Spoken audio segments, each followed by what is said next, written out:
Iba ho talaga yung pinaprioritize kasi ng gobyerno. Imbes na mag-create sila ng employment para sa mga Pilipino, iba ho yung priority nila mga kaibigan. Ngayon, nalalapit po ang eleksyon. Alam naman natin, kaliwa kanan ho, ang pamimigay nila ng mga akap, mga ayuda, at kung ano-ano pa mga kaibigan na pansamantalang tulong. Parang binigyan mo lang ng band-aid yung sugat. Pansamantala eh. Pagkatapos niyan, wala na. Ganyan ho ang ginagawa ng gobyerno ngayon dahil sa pinakahuling survey mga kaibigan. Dumami po yung mga Pinoy na purdoy. Sa pinakahuling survey ng Social Weather Station, 55%, umakyat po sa 55% ang mga Pinoy na nagsabing mas mahirap sila kaysa noong buwan po ng Marso, kung saan nasa 52% lamang. Ito po yung pinakahuling survey ng Social Weather Station mga kaibigan. Kasi yun, nararamdaman nilang mahirap sila dahil pagkatapos ng ayudang ibibigay ng mga politiko sa kanila, magkano ba yun? 5,000? 10,000? 8,000? That's only good for a week, not even a week. Wala na. Wala na sila mapagkukunang iba. Imbes na i-prioritize sana ng gobyerno po yung pag-create ng mga trabaho. At least yung pag nag-create ho ang gobyerno ng trabaho, nabigyan ng trabaho, yung mga mamamayang Pilipino, meron silang sasandalan. Meron silang aasahan buwan-buwan sa mahabang panahon. Hindi yung puro ayuda lang, 5,000, pagkatapos ng isang linggo wala na. Dapat ho yan i-prioritize ng gobyerno, hindi yung pamumulitika lagi. Ang 55% mga kaibigan ay katumbas po ng 15.5 milyong mga pamilya. Noong Abril samantalang 14.4 milyon lamang ang nagsabing mahirap sila noong buwan po ng Marso. Biruin nyo yan, Ang dami, 15.5 na milyong pamilya ng mga Pinoy ang nagsabing mas mahirap sila sa nakalipas po na buwan o ngayong buwan ng Abril. Ito na po mga kaibigan ang ika-4 na magkakasunod na buwan na dumami ang mga pamilyang mahirap o mahirap sila o ang tinatawag ng SWS survey na self-rated poverty, mga kaibigan. Yun ang nararamdaman nila Yung kinakapos sila, hindi nila mabili yung kanilang gusto. Kung sa baka minsan nga hindi pa sila makakain ng sapat. Hindi sila makakain ng 3 beses sa loob ng isang araw. Samantalang nananatili naman po sa 12% ang nagsabing nasa bingit na sila ng kahirapan. When you say bingit, ilang langaw na lang ho ang pipirma, nandun na sila. Pareho lamang noong Marso at nabawasan naman ang nagsabing hindi sila mahirap na nasa 32% na lamang noong Abril mula sa 36% noon pong buwan ng Marso, mga kaibigan. Ayon pa rin dun sa SWS survey, pinakamadami po ang nagsabing mahirap sila, dyan po naman sa bahagi ng Mindanao, na nasa 70%. Susunod dito ang Visayas, na nasa 6.7%. Sa Metro Manila, 45% ang nagsasabing mahirap sila at 44% naman dyan po sa balanse ng Luzon Island, mga kaibigan. So, ibig sabihin, yung pinagtanungan nila, mga kaibigan, ay kalat-kalat. Kalat-kalat sakop po ang buong Pilipinas, Luzon, Visayas at Mindanao. Nakasentro po ang kahirapan. Mas mahirap dyan po sa Visayas, mga kaibigan.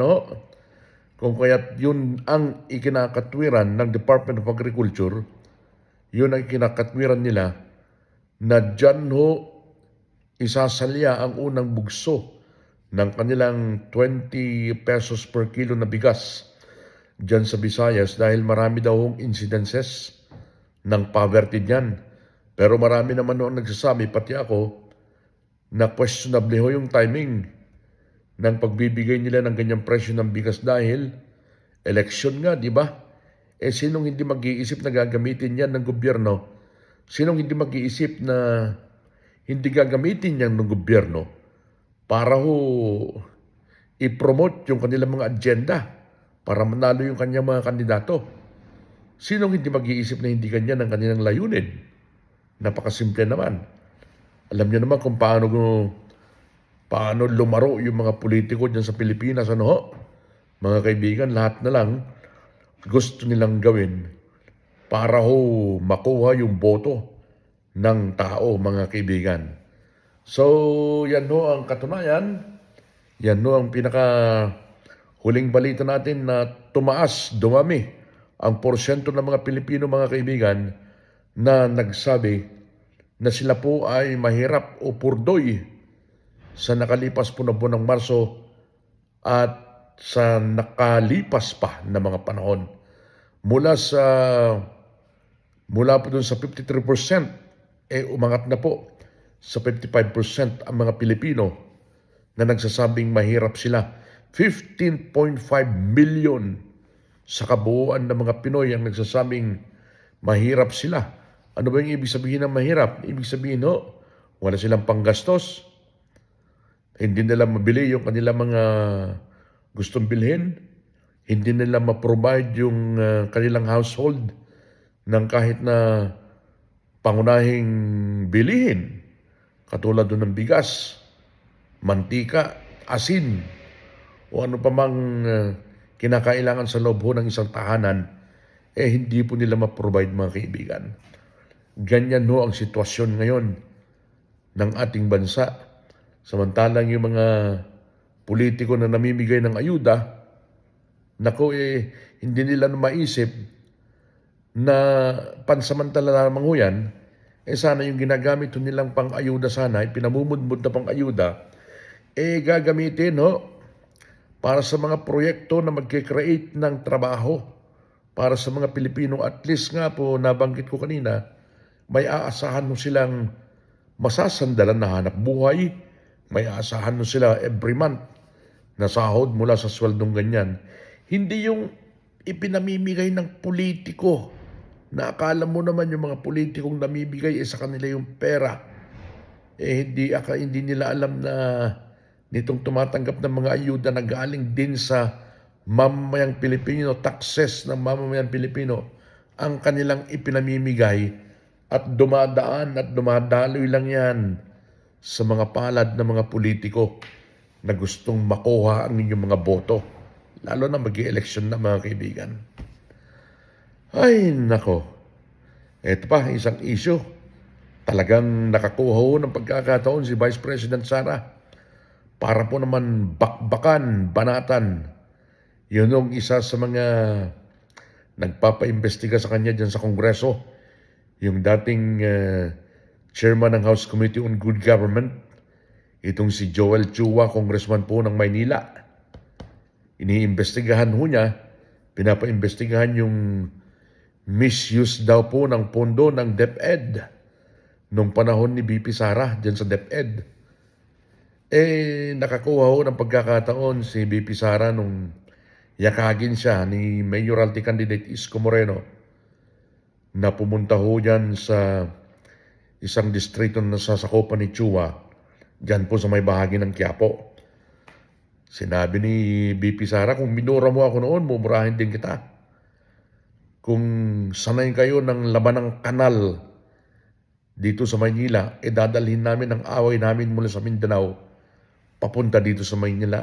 Sanay kami dyan at hindi ka namin uurungan. Yun ang matinding banat ni BP Sara kay Joel Chua, nang alam natin parang tagilid ang kanyang chances para manalong muli dyan sa distrito niya sa Maynila. Sa mga hindi pa po nakakapag-subscribe sa ating YouTube channel, Isang subscription lamang po, maligaya na tayo. Sa magandang oras po.